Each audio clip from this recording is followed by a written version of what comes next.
Réunir un public dans cet amphithéâtre du campus de Fouillol autour d'un sujet a priori technique, qui plus est un mercredi après-midi.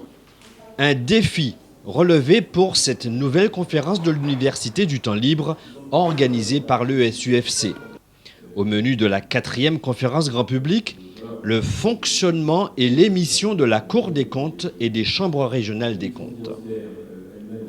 Nous disons que nous sommes en démocratie, où le peuple est censé donc être souverain et donc contrôler ceux qu'il a mandatés pour gérer les choses en son nom. La meilleure façon de voir ce que le peuple, les dirigeants font au nom du peuple, c'est de savoir l'argent du peuple, comment il est utilisé. Et donc ceux qui sont censés vérifier la légalité, la régularité d'utilisation des fonds doivent venir nous donner des informations techniques et pratiques qui permettent que nous puissions donc jauger de la réalité des dépenses engagées par nos mandants, par nos élus. Et pour aborder ce sujet, le président des chambres régionales des comptes de Guadeloupe, de Martinique, de Guyane et des chambres territoriales de Saint-Martin et de Saint-Barthélemy. Mon souhait était de présenter les juridictions dans leur travail pour un peu démystifier leur travail et montrer qu'il n'y a pas de partialité ou de volonté sous-jacente, générale. Non, c'est nous faisons notre travail et les chambres régionales des comptes ici travaillent en respectant leur mission. Quand les médias parlent de la Cour des comptes, c'est souvent pour faire état de leur avis sur la gestion de telle collectivité ou de tel établissement public. Des avis qui interpellent et qui ont poussé certains à venir assister à cette conférence. Comment ça se fait que les choses ne changent pas ? Puisque la Cour des comptes, bon, il est vrai que la Cour des comptes émet un avis, c'est pas la Cour des comptes c'est pas une juridiction de jugement, la Cour des comptes ne va pas juger les élus, mais la Cour des comptes émet un avis. Mais à la suite de cet avis ou ces avis, qu'est-ce qu'il en est? On ne voit pas de résultat. On dit toujours il faut faire, il faut améliorer, il faut faire ceci, mais rien n'est fait en réalité. Donc pour que les choses puissent changer, à mon humble avis, il faut que la société civile s'empare de ces choses-là. Le président des chambres régionales et territoriales du bassin Antilles-Guyane ne désespère pas de voir la gestion des collectivités s'améliorer. J'espère que bientôt nous aurons des rapports où nous dirons ça c'est très bien et beaucoup de collectivités pourraient prendre exemple sur celle-ci. Ça on ne l'exclut pas du tout. La Cour rend des rapports, c'est comme la Cour des comptes, elle rend des rapports en disant ce service public est correctement géré, cette politique est bien menée, on peut procéder à telles améliorations sur tel point, mais ça fonctionne. Et c'est notre souhait. Notre souhait c'est plutôt ça. Là c'est vrai que nous sommes très mobilisés par les contrôles, les avis budgétaires. Ça va recommencer, là, c'est la saison qui commence à partir de fin avril.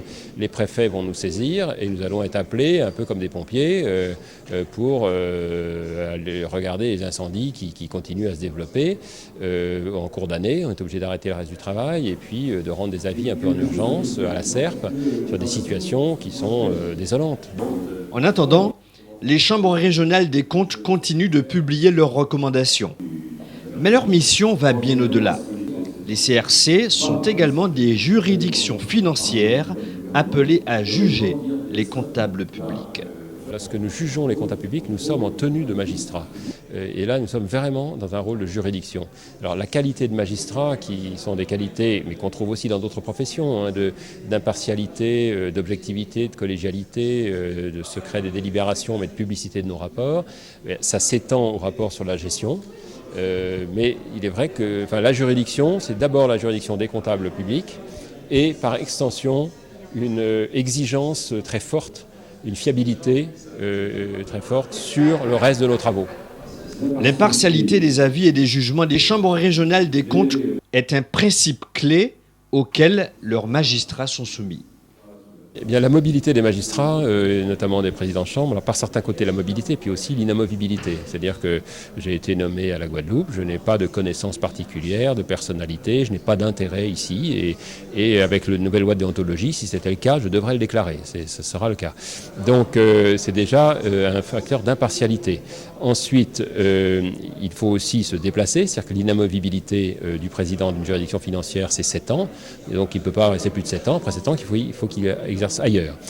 En ce qui concerne les magistrats qui ne sont pas astreints à la mobilité, ils sont tenus aussi à la charte de déontologie et ils doivent, lorsqu'ils ont une connaissance sur un dossier, une connaissance personnelle, un intérêt personnel, ils doivent se déporter. Garantie d'impartialité des magistrats, des garanties renforcées par l'organisation même des chambres régionales des comptes. Aucun rapport n'est celui d'un magistrat. Tout rapport est discuté par la collégialité de magistrats et c'est aussi un élément de vérification de l'objectivité des recommandations et des critiques qui peuvent être faites.